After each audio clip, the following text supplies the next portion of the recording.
Important जो dates हमें ध्यान रखनी है, राउंड 1 में भी, राउंड 2 में भी, राउंड 3 में भी, और जो स्ट्रे वैकेंसी राउंड होता है उसमें भी, क्योंकि एकमात्र यही आपका सोर्स रहेगा जिससे आप कुछ भी दिक्कत वहां पर शेयर कर सकते हो अगर आपको कुछ दिक्कत हो रहा है तो। वहां राउंड 3 में आपके पास कोई वहां पर चॉइस नहीं होती कि आप फ्रीज करो या फिर फ्लोट करो। हेलो बच्चों, I hope all you are doing good. आपने जो है नीट यूजीसी के तहत आपने रजिस्ट्रेशन कर लिया होगा, चॉइस फिलिंग कर लिया होगा एंड चॉइस लॉकिंग कर लिया होगा। अब आपको सीट अलॉटमेंट का प्रोसेस समझना है कि यहाँ पर सीट अलॉटमेंट का प्रोसेस कैसे होता है। तो सबसे पहले हम ये देख लेते हैं काउंसलिंग कराता कौन है। तो जो काउंसलिंग कंडक्ट होती है वो मेडिकल काउंसलिंग कमेटी के थ्रू होती है, जो कि अंडर मिनिस्ट्री ऑफ हेल्थ आती है। इसको शॉर्ट में हम MCC बोल देते हैं। उसके अलावा यहाँ पर 15% ऑल इंडिया AIQ कोटा जो है कवर होता है। इसमें सीट्स MBBS की भी होती है, BDS की भी होती है, और जो अदर UG मेडिकल कोर्सेज है उनकी सीट्स भी होती है। उसके अलावा ये जो काउंसलिंग का प्रोसेस होता है वो कंप्लीटली ऑनलाइन प्रोसेस होता है, जिसमें आपको रजिस्ट्रेशन करना होता है, चॉइस फिलिंग करना होता है, सीट अलॉटमेंट करना होता है, फिर जो भी आपको सीट अलॉट हुआ है वहाँ पर रिपोर्ट करना होता है। उसके अलावा मल्टीपल राउंड्स होते हैं, राउंड 1, 2, 3 और एक लास्ट राउंड होता है, that is stray vacancy round. यानी अगर कोई सीट वैकेंट रह जाती है तो उसके रिगार्डिंग ये राउंड होता है लास्ट वाला। उसके अलावा जो सीट अलॉटमेंट होता है वो प्योरली मेरिट बेस्ड होता है, यानी जो आपके नीट में स्कोर आए हैं, उसके अलावा आपने क्या चॉइसेस फिल करी है, उसके अलावा आप रिजर्वेशन की कैटेगरी में आते हैं या फिर नहीं, इस बेसिस पर यहाँ पर सीट अलॉट होती है। उसके अलावा जो ऑफिशियल वेबसाइट है हमारी जो MCC की, वो है mcc.nic.in। तो इस पर जाके आप सारा काउंसलिंग का प्रोसेस करते हैं। ये जो है, ये जो नंबर है, ये हेल्प डेस्क है। अगर कुछ भी दिक्कत हो तो आप यहाँ पर कॉल कर सकते हो, और ये उनका क्या है, ईमेल है। ठीक है, नेक्स्ट हम बात करें, यहाँ पर जो है इंपॉर्टेंट जो डेट्स हमें ध्यान रखनी है, राउंड 1 में भी, राउंड 2 में भी, राउंड 3 में भी, और जो स्ट्रे वैकेंसी राउंड होता है उसमें भी। ये राउंड 1 के रिगार्डिंग है। तो जो verification of tentative seat matrix है, इसका जो डेट है वो क्या है, 4 अगस्त 2006। उसके अलावा जो रजिस्ट्रेशन और पेमेंट करना है वो आपको किसके बीच में करना है, 5 to 12 अगस्त के बीच में करना है, अप टू 3 PM, यानी 3 बजे तक, 3 बजे से पहले ही कर देना है। जो चॉइस फिलिंग है ये आपको कब भरना है, 6 to 13 अगस्त के बीच में भरना है, और 11 बजे तक जो है, मतलब जो 13 अगस्त है उसमें 11 बजे से, सुबह के जो 11 बजे है उससे पहले ही फिल कर देना है। चॉइस लॉकिंग की बात करें तो चॉइस लॉकिंग करने का जो टाइम है वो 12 अगस्त से 4 PM से विंडो ओपन होगी, और 13 अगस्त तक रहेगी, और विंडो कब क्लोज होगी, 11 AM पर क्लोज हो जाएगी। उसके अलावा जो सीट अलॉटमेंट का प्रोसेसिंग है वो 13 से 16 अगस्त के बीच में चलेगा। सीट अलॉटमेंट जो रिजल्ट आएगा वो आपका कब आ जाएगा, 17 अगस्त को आ जाएगा। उसके अलावा जो अगर आपको सीट अलॉट हो गई है तो आपको जो कॉलेज में रिपोर्ट करना है या ज्वाइन करना है वो किसके बीच में करना है, 18 से 22 अगस्त के बीच में करना है। और जो आपका ज्वाइन डाटा जो वेरिफिकेशन होगा वो कब हो जाएगा अपना, 23 अगस्त को हो जाएगा।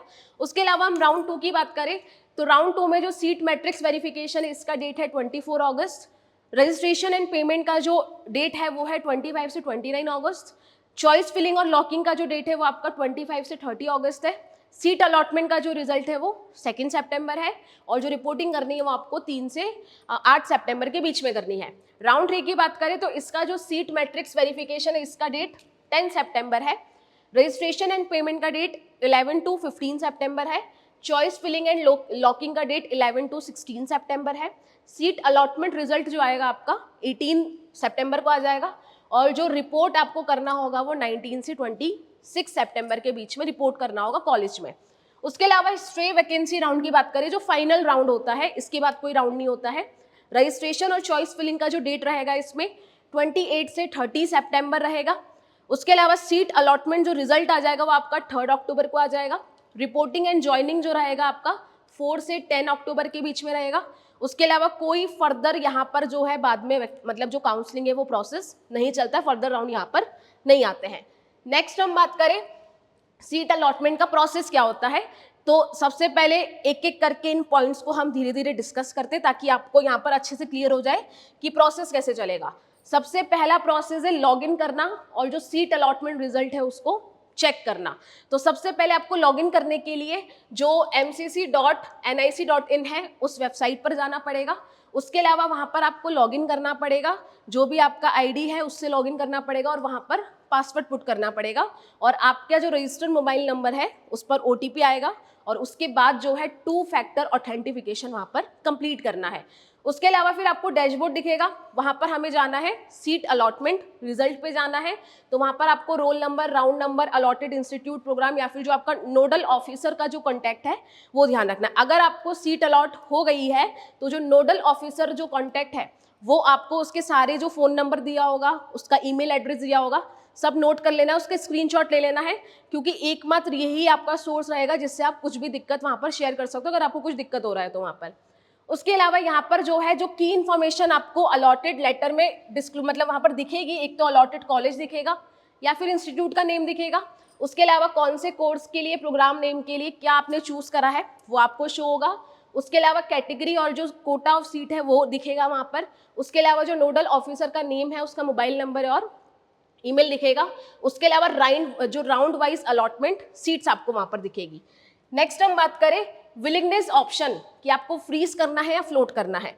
अब अगर आपको जो है अलॉटेड जो आपने कॉलेज भरा है, अगर आपको कोई कॉलेज मिल जाता है बट आप उससे खुश नहीं हो कि आपको और फर्दर काउंसलिंग में पार्ट लेना है, तो उसमें कौन सा ऑप्शन चूज करना है?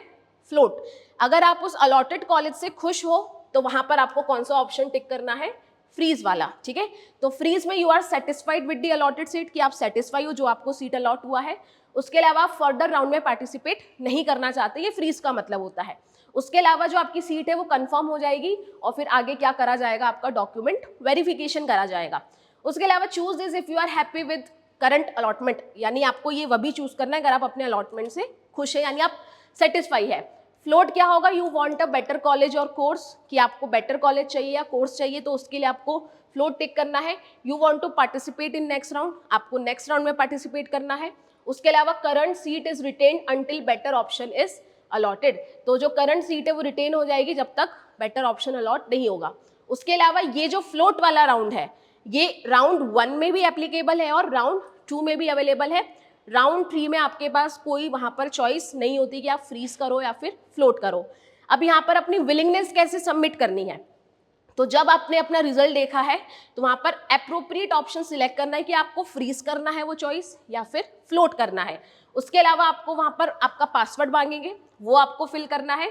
उसके अलावा आपके पास ओटीपी आएगा और फिर उसको क्या कर देना है? सबमिट कर देना है। उसके अलावा यहाँ पर जो है हमेशा जो है फाइनल सबमिशन से पहले अपना जो विलिंगनेस है उसको हमेशा क्या करे? वेरीफाई करें। उसके अलावा राउंड 3 में कोई भी फ्लोट ऑप्शन अवेलेबल नहीं होता, ये सिर्फ राउंड 1 में होता है, राउंड 2 में होता है, राउंड 3 फाइनल राउंड होता है, वहां पर कोई भी ये वाला ऑप्शन, फ्लोट वाला ऑप्शन अवेलेबल नहीं होता है। नेक्स्ट हम बात करें डॉक्यूमेंट अपलोड एंड वेरिफिकेशन, कि आपको सीट मिल गई है उसके बाद क्या प्रोसेस है अगर आपने उस चीज को फ्रीज करा है तो सबसे पहले आपको click on upload document from the dashboard, जो आपका डैशबोर्ड है उसमें वहां पर अपलोड डॉक्यूमेंट्स में क्लिक करना है। उसके अलावा आपके जो भी ओरिजिनल डॉक्यूमेंट है, जो आपने स्कैन कॉपीज रखी है, उसको वहां पर आपको अपलोड करना है। अब वहां पर आपको जो फाइल्स है, जिस फॉर्मेट में आपको वहां पर फिल करना है वो आप देख लीजिएगा कि पीडीएफ है, जेपीजी है या फिर पीएनजी, या फिर उनका साइज लिमिट क्या दे रखा है, उस अकॉर्डिंग आपको वहां पर अपलोड करना है। उसके अलावा अगर आपके पास स्कैन डॉक्यूमेंट्स नहीं है, डिजी लॉकर में सारे डॉक्यूमेंट्स है, तो वहां से भी सारे डॉक्यूमेंट्स आप क्या कर सकते हैं? फेच कर सकते हैं। उसके अलावा डॉक्यूमेंट जो कॉमनली आपके रिक्वायर्ड होंगे, जो नीट यूजी 2026 है उसका एडमिट कार्ड, उसका स्कोर कार्ड, उसके अलावा क्लास 10th एंड 12th का मार्कशीट और सर्टिफिकेट्स जो भी हो। उसके अलावा अगर आपके पास कैटेगरी सर्टिफिकेट है तो उसका भी यहाँ पर रिक्वायरमेंट होगा। अगर आप इसके लिए एप्लीकेबल हो पीडब्ल्यूबीडी के लिए तो इसका सर्टिफिकेट भी अप्लाई होगा। उसके अलावा आधार कार्ड या फिर valid photo ID, pan card वगैरह कुछ भी हो जाएगा। उसके अलावा पासपोर्ट साइज फोटोग्राफ चाहिए रहेंगे। उसके अलावा प्रोविजनल अलॉटमेंट लेटर आपको अपलोड करना है। उसके अलावा जब आप अपलोड कर लो तो सारे डॉक्यूमेंट्स को अच्छे से देखना है, उसके बाद वेरीफाई करना है और फिर फाइनली क्या कर देना है? सबमिट कर देना है। ठीक है, उसके अलावा सेल्फ वेरीफाई हमेशा ईच डॉक्यूमेंट को करना है। आपके आगे वहां पर सेल्फ वेरीफाई का ऑप्शन दिखाई देगा जब भी आप डॉक्यूमेंट्स को अपलोड करोगे।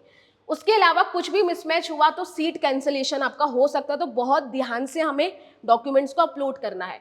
उसके अलावा सिर्फ क्लियर और लेजिटेबल कॉपीज ही वहां पर आपको अपलोड करनी है ताकि आगे जाके कोई दिक्कत ना हो। उसके अलावा जो भी डॉक्यूमेंट्स आपने अपलोड करे हैं उसके फिजिकल जो डॉक्यूमेंट्स है वो भी आपके पास होने चाहिए, क्योंकि आगे वही आपको फिजिकल वेरिफिकेशन में काम आएंगे। नेक्स्ट हम बात करें डाउनलोड प्रोविजनल अलॉटमेंट लेटर, कि आपको जो प्रोविजनल अलॉटमेंट लेटर मिला है उसको डाउनलोड कैसे करना है। तो आपका जो डैशबोर्ड है उसके लेफ्ट साइड पे एक एक्टिविटी पैनल होगा, तो वहां पर आपको डाउनलोड सीट अलॉटमेंट लेटर पे क्लिक करना है। उसके बाद केयरफुली जितनी भी अलॉटमेंट डिटेल्स है उसको रीड करना है। उसके अलावा वेरीफाई करना है कि अलॉटेड इंस्टीट्यूट और जो कोर्स आपको अलॉट हुआ है, आपका कैटेगरी या फिर जो कोटा है वो आपको वेरीफाई करना है, वहाँ पर चेक करना है कि प्रॉपर सब कुछ दिया हुआ है। जो आपका नोडल ऑफिसर या कॉन्टैक्ट डिटेल उसकी दी गई है नोडल ऑफिसर की, वो आपको पूरी अच्छी तरीके से चेक कर लेनी है।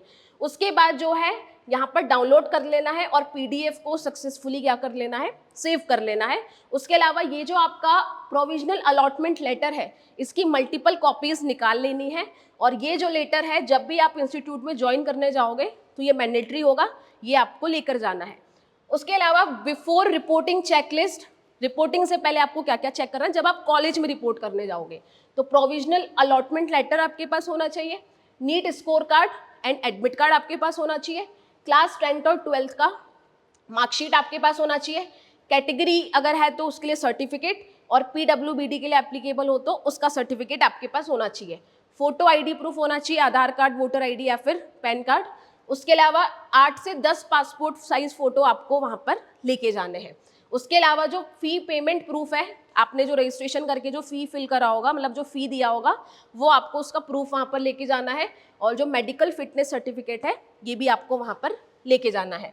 नेक्स्ट हम बात करें reporting to the allotted institute, तो अलॉटेड इंस्टीट्यूट में आपको कैसे रिपोर्ट करना है, तो visit the allotted college institute physically on schedule date, तो जो आपको डेट दिया गया है उस बीच आपको क्या करना है, अपने कॉलेज में जाके फिजिकली वहां पर मतलब जो भी है वहां पर अलॉटेड कॉलेज में जाना है।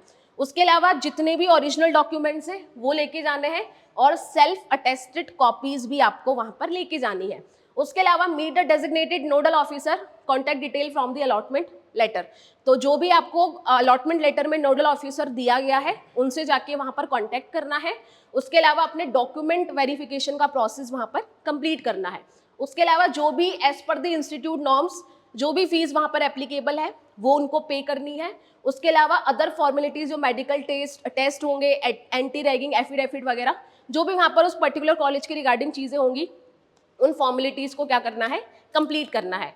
उसके अलावा अदर एडमिशन कंफर्मेशन या फिर ज्वाइनिंग लेटर, तो यहाँ पर जो है बाद में जाके जो है आपको ये सब करने के बाद जो आपका एडमिशन कंफर्मेशन है और या फिर जो ज्वाइनिंग लेटर है वो आपको क्या हो जाएगा, मिल जाएगा। उसके अलावा ये रिपोर्टिंग विंडो है, राउंड 1 के लिए आपको जो रिपोर्ट करना है 18 to 22 अगस्त के बीच में करना है। राउंड 2 में अगर आप सिलेक्ट हुए हो तो उसमें जो आपको रिपोर्टिंग करना है वो 3 to 8 सितंबर के बीच में करना है। राउंड 3 में आपको जो रिपोर्टिंग करना है वो 19 से 26 सितंबर के बीच में करना है।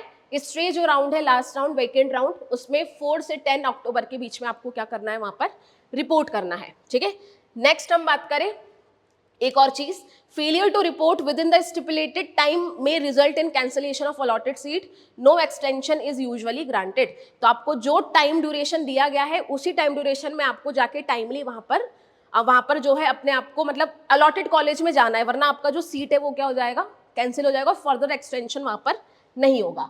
नेक्स्ट हम बात करें, आपने जो ऑनलाइन डॉक्यूमेंट पहले अपलोड करे होंगे, तो अगर उन ऑनलाइन डॉक्यूमेंट में कुछ भी गलती है तो आपको जो है वो कांटेक्ट करेंगे, या तो एसएमएस के थ्रू कांटेक्ट करेंगे या फिर ईमेल के थ्रू आपको नोटिफाई करेंगे कुछ भी डिस्क्रिपेंसी वहां पर पाई गई आपके डॉक्यूमेंट्स में।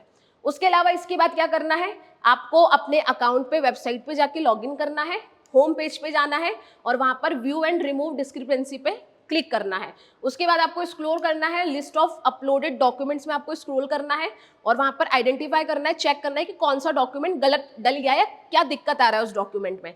तो जहां पर भी दिक्कत आ रहा है उस डॉक्यूमेंट को वापस करेक्टली क्या करना है, री अपलोड करना है। उसके अलावा self verified checkbox for each document, जो भी डॉक्यूमेंट आप अपलोड कर रहे हो तो वहां पर सेल्फ वेरीफाइड ऑप्शन पड़ोस में ऑप्शन आएगा, तो उसको टिक करते हुए जाना है। उसके अलावा click save finally and next, जब सारे डॉक्यूमेंट अपलोड कर लो तो वहां पर आपको क्या कर लेना है, सेव कर लेना है फाइनली और नेक्स्ट पे टिक कर लेना है। उसके बाद जो भी आपका सक्सेसफुल रिजोल्यूशन हुआ है उसका कंफर्मेशन आपको किस पर मिल जाएगा, मैसेज पे मिल जाएगा। ठीक है, उसके अलावा अगर आपको कोई हेल्प चाहिए तो ये टोल फ्री नंबर है, ये ईमेल आईडी है, ये ऑफिशियल पोर्टल है, उसका वेबसाइट है, उसके अलावा always mention your NEET roll number and round number when contacting support. अगर आप इनमें से किसी भी चीज़ को, किसी भी रिगार्डिंग आप कॉल कर रहे हो या मैसेज कर रहे हो या मेल कर रहे हो, तो आपको वहाँ पर आपका नीट का रोल नंबर मेंशन करना है और कौन से राउंड से रिलेटेड आपको दिक्कत है वो आपको मेंशन करना है, और जितने भी ट्रांजेक्शन्स हुए हैं उसका आपको क्या लेना है, स्क्रीन शॉट लेना है। तो ये जो हमारा प्रोसेस था, ये किसका था, जो नीट काउंसलिंग है उसका जो सीट अलॉटमेंट का प्रोसेस है, ये प्रोसेस है। आई होप आपको इस प्रोसेस से हेल्प मिलेगा, किस तरीके से आप स्मूथली अपने सीट को वेरीफाई कर पाओगे, और यही सब है हमारा सीट अलॉटमेंट प्रोसेस के बारे में। Thank you so much.